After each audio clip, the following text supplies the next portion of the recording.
It is wonderful that you chose to breastfeed your baby for as long as you did. You might be wondering how you will know when it's time to stop breastfeeding, or how you will do this when the time comes.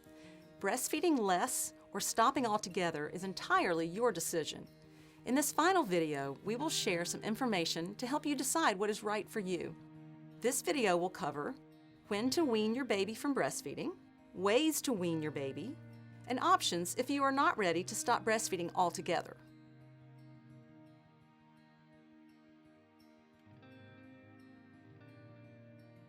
Experts recommend that babies should be exclusively breastfed for the first 6 months of life before introducing any other food or drink. From 6 months to 1 year, the recommendation is to continue breastfeeding while introducing solid foods. As your baby starts eating more solid foods, they may also begin to drink less breast milk. The process of breastfeeding less often or stopping altogether is called weaning. Some babies will naturally start breastfeeding less, while others may need their mom to guide the process. If it's time to wean, a lactation professional can support you in this transition. It is also recommended to continue breastfeeding through your baby's first birthday while introducing other food and drink into their diet. After you start introducing complementary foods at 6 months, there is no limit to how long you can continue to breastfeed as long as you and your baby still enjoy it. Breast milk will continue to have vitamins and minerals that are good for your baby's health and growth for as long as you choose to breastfeed. Let's hear from one couple who chose to breastfeed for as long as they could. She breastfed both of our kids. The first baby, Adam, I think she did it for 2.5 years. Being Nigerian, it's kind of like tradition for our mothers to breastfeed, and part of the reason, because we learn, is first of all, it's good for the babies. And on top of that, we learn it's more beneficial for the mother too. There are times when it is not a good idea to stop breastfeeding. If you or your baby experience any of these things, it is best to wait until the event is over to try weaning. Illness, plugged ducts or mastitis, having a hard day, a major life change such as moving, returning to work, or putting your child in daycare, emergency situations such as natural disasters.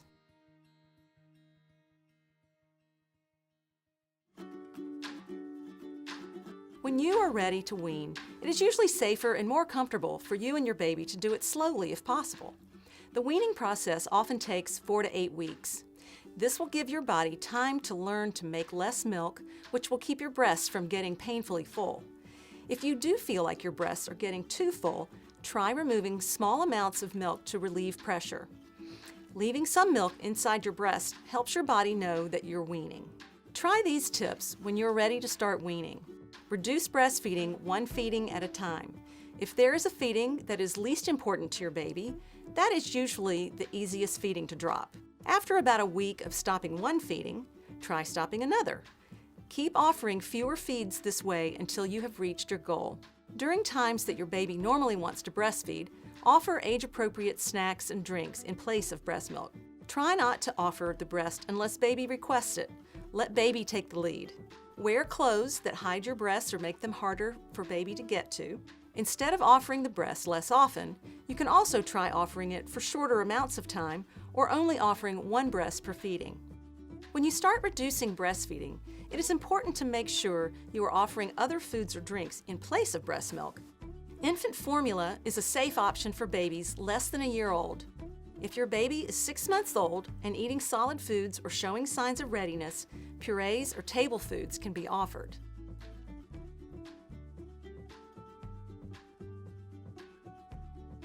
It is okay if you are not ready to stop breastfeeding altogether yet. That does not have to be your goal for weaning. Some moms just want to start breastfeeding less often. Breastfeeding still has benefits for you and your baby, even if baby is also getting formula and/or solid foods. Here are some ways you could breastfeed less without stopping completely. Breastfeeding only during the day, but not at night. Breastfeeding only at bedtime and when baby wakes up in the morning. Breastfeeding only before meal times. Breastfeeding only at night, but not during the day. There may be times when you wonder whether you can or should continue breastfeeding.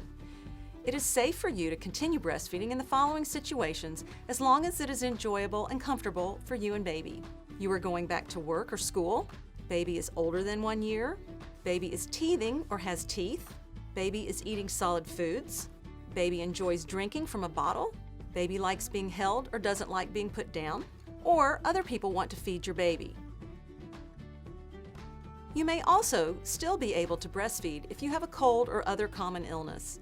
If you choose to do this, always wash your hands well before breastfeeding and wear a mask to protect your baby if you are sneezing or coughing.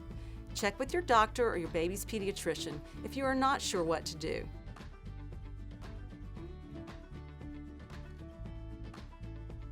Deciding when and how to stop or reduce breastfeeding can be tricky and even emotional. Now that you've learned more about weaning, here are some questions to ask yourself as you decide what is best for you and your baby. Why do I want to wean my baby? Is there anything that would make it unsafe to wean my baby right now? Is it my decision to stop breastfeeding my baby, or is someone pressuring me to stop? Am I ready to stop breastfeeding altogether, or just some feedings?